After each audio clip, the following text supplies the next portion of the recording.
Once upon a time, in a dusty corner of a fast-growing city in northern India, there lived a boy named Aarav. To most people, he seemed like an ordinary young man, smart, quiet, always glued to his phone, a little detached, like someone wrapped in his own little world. He wasn't rude, just distracted. Like many boys his age, he lived with his mother in a small two-bedroom apartment on the fourth floor of an old building painted in fading blue and white. His mother, Mira, was a simple woman, kind eyes, soft-hearted, and quietly graceful in the way only tired mothers often are. She woke up early, made food without asking what he wanted, folded his washed clothes even when he left them on the floor, and occasionally slipped a small packet of sweets into his bag if she remembered it had been a rough week at his new job. But Aarav didn't notice those things anymore. Somewhere between the pressure at work, endless late-night scrolling, and comparing his life with people on screens, he had stopped seeing her. She would ask, "Beta, Kana, Kalia," and he'd barely look up. He'd mumble, or later, "Ma," and slide his headphones back on. Every sentence from her became background noise. Every effort met silence. She noticed, of course. Mothers always do. But she said nothing. She just smiled and attended to the details only she knew. His sock drawer was always full, the chapati was always soft, and her eyes always waited for him to meet them, though he rarely did. Aarav wasn't a bad son, not in the way you might think. He didn't shout, he didn't swear, but he ignored, and sometimes ignoring someone who loves you is louder than shouting ever could be. One late October evening, Aarav came home after a long day. His bag hit the floor. His shoes stayed halfway into the hallway. As always, his mother peeked from the kitchen and asked if he was hungry. He didn't even respond this time, just nodded vaguely and retreated to his room, phone lighting up his tired eyes. She overheard him laughing at some meme. His voice lit up with friends, jokes, reels, people who didn't even know his mother's name. At 9:30 p.m., she placed a warm plate by his door. "Beta, dinner." No answer. By midnight, the biryani was cold. The door never opened. The plate stayed untouched. Again. The next morning, the plate was gone, likely reheated and eaten without a word. That was how things worked now. They lived together, but Aarav treated his mother like background music, a sound always playing, never fully heard. Then came Diwali. It had been her favorite festival once. She used to string up lights with giggles dancing in her eyes, make ladus by the dozen, call her sisters, send greetings before anyone else. But now, it was just another day in silent celebration. Aarav hadn't even realized it was Diwali. That evening, he came back around 7, distracted as always. As he entered, he noticed something different. The house was darker than usual. No lights, no faint hum of the news channel she always played. No smell of sweets. He frowned. "Ma?" he called, slightly louder than usual. No answer. In the kitchen, he saw his favorite sweets on the counter, cattily warm and fresh hand. Suddenly it hit him. Today was Diwali. He peeked into her room. She wasn't there. The bathroom was empty, so he called her phone. No response. Confused, he walked to the balcony. That's when he saw her, sitting alone, quietly, on the bench near the road outside, wrapped in a shawl, watching the distant fireworks across the street. Aarav's heart jumped in his chest. Something about that moment, the shawl drawn tightly, her quiet posture, the way she sat alone outside their home on Diwali night struck something deep inside him. He ran downstairs, called out hastily, "Ma, why are you sitting here?" She looked up and smiled, a soft, tired smile that didn't quite reach her eyes. "No reason, Beta. Just wanted to feel the cold breeze a little. It's Diwali night." He sat beside her, awkwardly. For the first time in what felt like months, he really looked at her. He noticed the fine wrinkles near her lips, the slight trembling of her hands, the dim beneath her eyes, which perhaps even she hadn't realized had grown darker. "Why didn't you, light the diyas?" he asked, ashamed of how hollow his voice sounded. She laughed quietly. I was waiting. For what? For someone to light them with. Silence. Thunder cracked from some firework far above, but it didn't cover the silence sitting between them.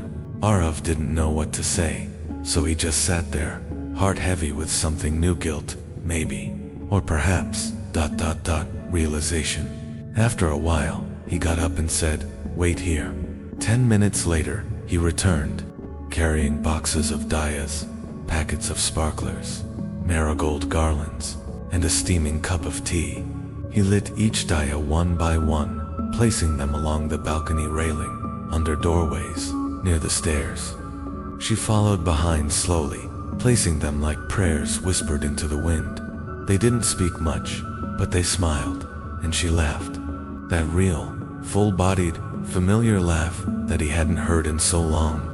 Later that night, they sat together watching the neighborhood flicker with light. She sipped her tea.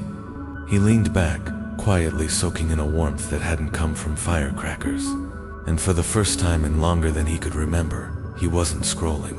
He wasn't replying to pings. He wasn't anywhere else.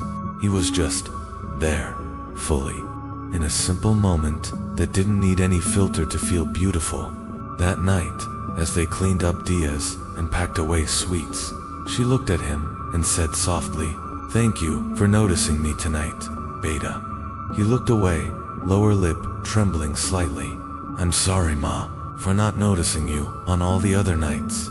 She didn't reply. She didn't have to. Her hand gently squeezed his, and the silence between them had changed. It was no longer filled with distance, but with forgiveness. The next morning felt different. Sunlight filtered through the cream-colored curtains in Aarav's room, and for once, he didn't swipe it away.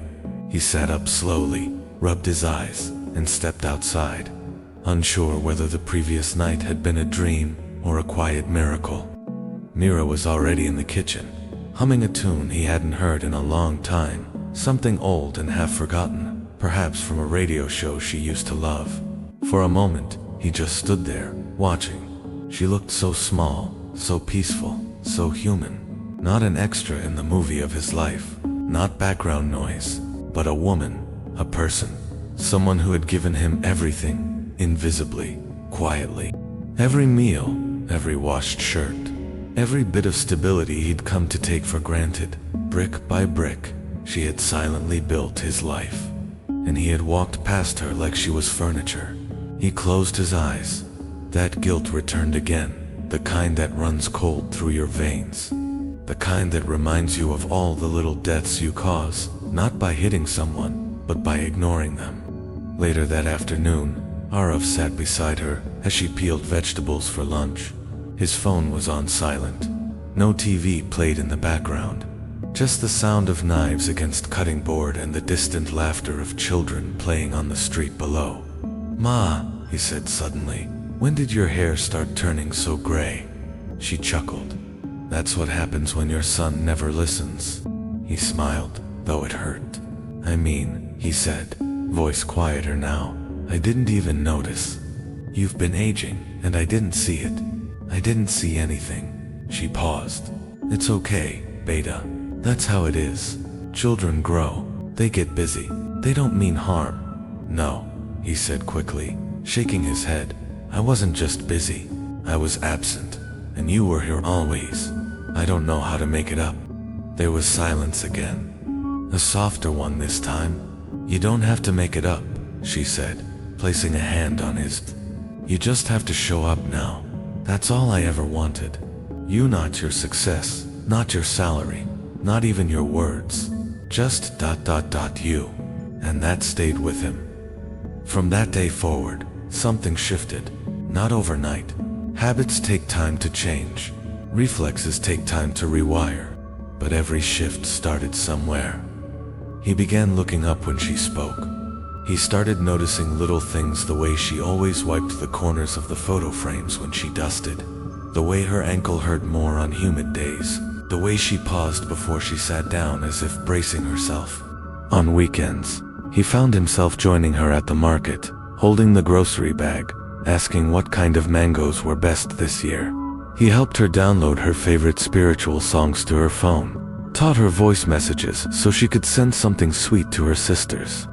When she coughed a little too long, he booked an appointment, immediately, no asking, no delay. And every Diwali after that, they lit the diyas together. One evening, a few months later, as they sat sipping tea on the balcony, Mira turned to him and said, "You look happier these days." Aarav nodded. "It's strange.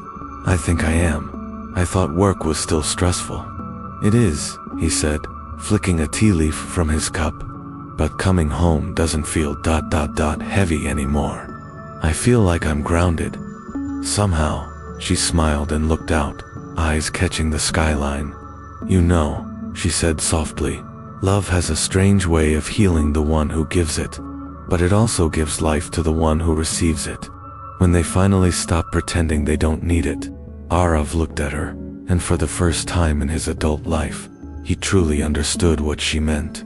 He had spent years rushing toward some idea of success, some perfect version of a future where everything made sense. In doing so, he had overlooked the one person who had been his biggest success all along: his mother. Not every story ends with a tragedy or a twist. Some stories surprise us by giving back what we thought we lost forever: connection. But life is unpredictable. You see, not every mistake in life comes with a second chance. Some people put off love until there's no one left to love. Some wait to say thank you or I see you until the chair across from them is forever empty.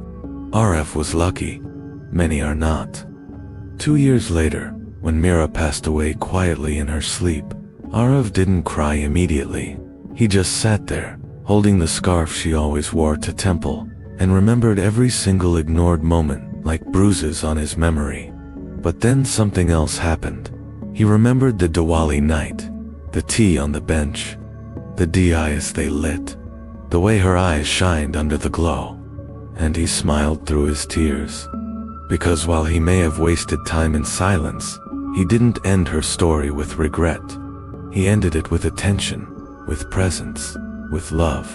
And sometimes, that's the redemption we need, the realization that our love, when finally offered, can still be received before it's too late.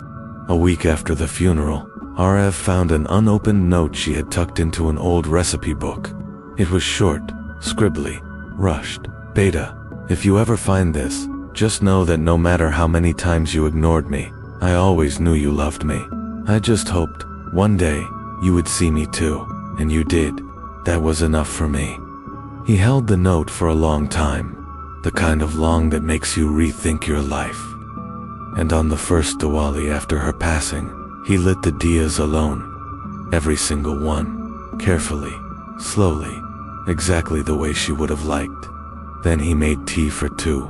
He placed one cup beside him, on the empty bench outside, and for a brief second, he could almost hear her laugh again, soft and low, riding the wind like an old melody. If you ignored this story until the end, maybe that's okay. But don't ignore the person who made your tea this morning.